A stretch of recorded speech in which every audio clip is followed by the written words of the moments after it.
Hello everyone. आज का जो टॉपिक है वो है नोट मेकिंग और जो कि लिया गया है लैंग्वेज अक्रॉस करिकुलम से।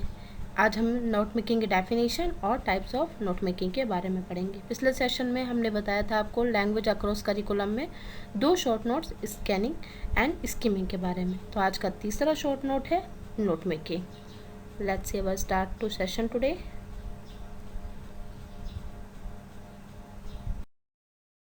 Yes, first is definition. Note making is an active and focused activity to assimilate all information. कि नोट मेकिंग एक एक्टिविटी की तरह काम करती है कि बहुत ही एक्टिव होके जिससे कि हर पर्सन बहुत ही फोकस होता है। और ये एक्टिविटी मतलब कि लिखने की कि मतलब कि नोट मेकिंग कि किसी भी चीज़ को जब हम कोई भी लेक्चर अटेंड कर रहे होते हैं, हम किसी भी इंफॉर्मेशन को यदि कलेक्ट कर रहे होते हैं, एसिमुलेट कर रहे होते हैं, तो उसके लिए हम नोट मेकिंग का ही यूज़ करते हैं। तो हम देखते हैं कुछ ऐसे पॉइंट्स जो कि शो करते हैं कि नोट्स बहुत ही ज़रूरी है। Notes are made while attending the lectures. Notes हम कब बनाते हैं? जब हम लेक्चर्स अटेंड करते हैं, as well as during the reading. कि जब हम रीडिंग करते हैं तो भी हम नोट्स बनाते हैं कि रीडिंग करते करते यदि हमें कोई भी मेन आईएमपी टॉपिक मिलता है या अच्छा टॉपिक मिलता है या कोई भी काफ़ी बोल्ड टॉपिक मिलता है तो हम उसे क्या करते हैं, हम उसे नोट करते हैं और फिर बाकी का एक्सप्लेनेशन अपने मन से लिखते हैं। नाउ सेकेंडली कि independent note taking increases active participation in the learning process leading to implement in the memory of information.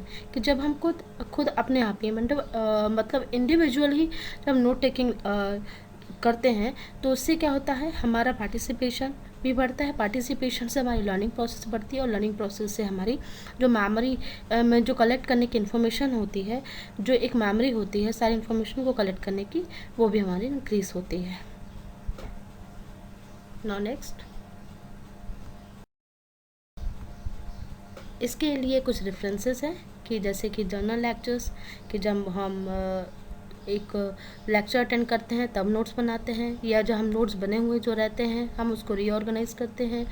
और थर्ड, ये जो हमारा कंसेप्ट ऐसा हो, टॉपिक हमारा ऐसा होता है कि जब हम विजुअल मैप्स का यूज़ या ग्राफिक का या डिज़ाइनिंग का यूज़ भी करते हैं। अगर डिजिटली यदि आप नोट मेकिंग यूज़ कर रहे हैं तो उसके लिए हम इनको यूज़ करते हैं। और फोर्थ, जब हम मैनुअली नोट्स वगैरह बनाते हैं तो हम डायग्राम, स्पेशली हम डायग्राम और पिक्चर्स को बहुत ही प्रेफरेंस देते हैं, तो उसके बेसिस में भी हमें यूज़ करते हैं। और एब्रीविएशंस जो होते हैं, जब हम नोट्स बनाते हैं तो उस समय क्या करते हैं, जैसे हम छोटे मोटे, जैसे कि I.E. का जरा डैट इज़ का इसका मतलब होता है, तो हम शॉर्ट हैंड IE भी लिखते हैं या फिर डैट इज़ भी इसे रीड करते हैं, डैट इज़ लेकिन लिखते हैं हम IE। इसी प्रकार से हमने बहुत सारे हमें नॉलेज भी मिलता है जो हम नोट्स बनाते हैं, तो इसलिए ये कुछ ऐसे रेफरेंसेस हैं और इनको अडॉप्ट करना बहुत ज़रूरी है। और नेक्स्ट, अब हम इसके टाइप्स देखते हैं। Various types of note making. First है कॉलेटिंग नोट्स, सेकेंड है माइक्रोसॉफ्ट ऑफिस नोट्स, थर्ड है एवरनोट। अब हम इनको एक एक करके देखेंगे।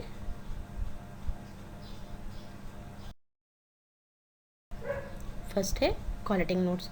कॉलेटिंग नोट्स में क्या होता है, जब हम मान लीजिए एग्ज़ाम्स के लिए हम नोट्स बना रहे होते हैं या कोई कंपेयर, जब हम एक नहीं हम 2-3 बुक से पढ़ते हैं और कोई भी स्टेटमेंट ऐसे रहते हैं कि जो कि अग्री हमें नहीं करते हैं, तो हम उन्हें क्या करते हैं, रिप्लेस करते हैं और उसी के चलते हम अपना नोट्स क्रिएट करते हैं। इस प्रकार के जो नोट्स आपको दिखते हैं उसको हम कॉलेटिंग नोट्स कहते हैं।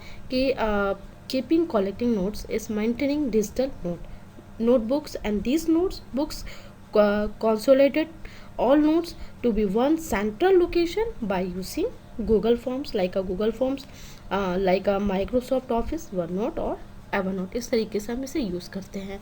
ठीक है, अब इसके आपके कुछ एग्जांपल्स हैं, जैसे कि हम जब नोट्स बनाते हैं हम छोटा छोटा टैग्स तैयार करते हैं कि आज हमें किसी चीज़ को किसी चीज़ से रिप्लेस करना था या दूसरी बुक में ये दिया है, तो हम उसको अलग से एक टैग लाइन करके या फिर हम इस तरीके का टैग्स यूज़ करके हम अपने नोट्स में या फिर बोर्ड में इस तरीके से हम लिख के उसको मतलब कि मेमोराइज़ करते हैं। और नेक्स्ट ये कि हम डे बाय डे भी उसे कि आज हमने किसी चीज़ों को किस प्रकार से या न्यूमेरिकल या लॉजिकली सीक्वेंस किस प्रकार से उसमें असेंबल कर सकते हैं, उस चीज़ों को भी इसमें शो करते हैं। नाउ नेक्स्ट है हमारा Microsoft one note. Microsoft one note जैसे कि आज की डेट में जो हम यूज़ कर रहे हैं, जो भी नोट्स डिजिटली नोट्स, हम उसको अच्छा एग्जांपल है आज अभी के लिए इसको समझाने के लिए कि Microsoft office note one note क्या है। जैसे कि आपकी प्रेजेंटेशन है, वर्ड में जो भी फाइलें तैयार की जाती हैं या एक्सेल में जो भी डेटाज वगैरह तैयार किए जाते हैं, तो उसमें हम क्या करते हैं, इमेजेस, टेक्स्ट या लेआउट इस तरीके का यूज़ करते हैं। तो उसी समय जब हम डिजिटली उसको यदि इन्वॉल्व कर रहे होते हैं, इंसर्ट कर रहे होते हैं, अपडेट करके अपने नोट्स को अपडेट करते हैं या मतलब वेरीफाई करते हैं, तो इस प्रकार के जो नोट्स होते हैं वो माइक्रोसॉफ्ट नोट्स होते हैं। माइक्रोसॉफ्ट ऑफिस की ऑफिस में यूज़ किए जाने वाले ऐसे नोट्स जिसमें कि वर्ड या एमएस ऑफिस के हर प्रकार के एप्लीकेशन के टेक्स्ट, इमेजेस या लेआउट में इफेक्ट्स किसी तरीके से या किसी भी तरीके से डिजिटली नोट्स को यदि कवर करता है तो उसको हम माइक्रोसॉफ्ट ऑफिस वन नोट कहते हैं। तो ये आपके कुछ एग्जाम्पल हैं। इस तरीके से भी यदि हम देख सकते हैं, बहुत सारे जो पेज मेकर वगैरह भी है उसमें भी यूज़ किए जाते हैं नोट्स, या इसमें पिक्चर्स को भी लेके काफ़ी चीज़ें ऐड की जाती हैं और उसमें काफ़ी नोट्स लिखे जाते हैं। तो इस प्रकार के नोट्स को हम माइक्रोसॉफ्ट ऑफिस वन नोट कहते हैं। नेक्स्ट है क्वाडहेड एवरनोट। एवरनोट भी हम देख सकते हैं कि जब हम डेटा को अपने सिंक्रोनाइज़ करते हैं, डेटा को सिंक्रोनाइज मान लीजिए लैपटॉप टू फ़ोन और या फिर फ़ोन टू डेस्कटॉप इस तरीके से, और फिर उसको यदि हम वर्बली उसको हम सेव करते हैं, मान लीजिए क्लाउड में सेव करते हैं, मतलब क्लाउड एक ऐसी सॉफ्ट कॉपी को शो करता है जो कि वेब सर्वर में, जो कि हमारे वेब में क्या सेव होती है। इस प्रकार के लिए डिवाइसेस उसको सपोर्ट करते हैं और उसमें हम लिख के यदि उसको सिंक्रोनाइज करते हैं तो वो क्या होते हैं, एवरनोट होते हैं। और ये आपको कैसे शो करते हैं, लाइक अ वेब पेज, जैसे कि वेब पेज जो होता है ना, पोर्टल होता है, उसमें जो नोट्स हैं आप लोग देखते हैं, तो ये एवरनोट का भी ये भी एक अच्छा एग्जांपल है। तो इस तरीके की स्ट्रैटेजीज जब हम यूज़ करते हैं नोट मेकिंग के लिए, तो हमारा नोट मेकिंग क्या होता है और अच्छा बनता है। रेफरेंसेस है, इसके टाइप्स हैं, बहुत सारी चीज़ों के लिए। तो ये है कि मैनुअली जब हम नोट मेकिंग जब तक हम मैनुअली बनाना नहीं सीखेंगे तब तक हम डिजिटली उसको कवर नहीं कर सकते हैं। तो ये है आपकी नोट मेकिंग की छोटा सा प्रेजेंटेशन। तो आप इसको नोट करिए। ये आपका आज का तीसरा शॉर्ट नोट है LAC, मतलब लैंग्वेज अक्रॉस करिकुलम का। तो इसको नोट करिए और डायग्राम अपने लेवल में आप इसे बनाइए। डायग्राम नहीं, इसमें पिक्चर्स बनानी है, डायग्राम नहीं है, इसमें पिक्चर्स बनानी है। तो इसमें पिक्चर्स जो भी पॉसिबिलिटीज़ हो जाती हैं आपकी, आप पिक्चर्स ज़रूर बनाइए। ठीक है, इस तरीके की भी आप बना सकते हैं कि जिसमें कि आपका डेस्कटॉप दिख रहा है या वो पैमटॉप दिख रहा है या लैपटॉप दिख रहा है, टैबलेट दिख रहा है और आपने वहाँ से मोबाइल से उसको सिंक्रोनाइज़ किया हुआ है। ठीक है, तो आज के लिए इतना काफ़ी है। Now take care and bye bye.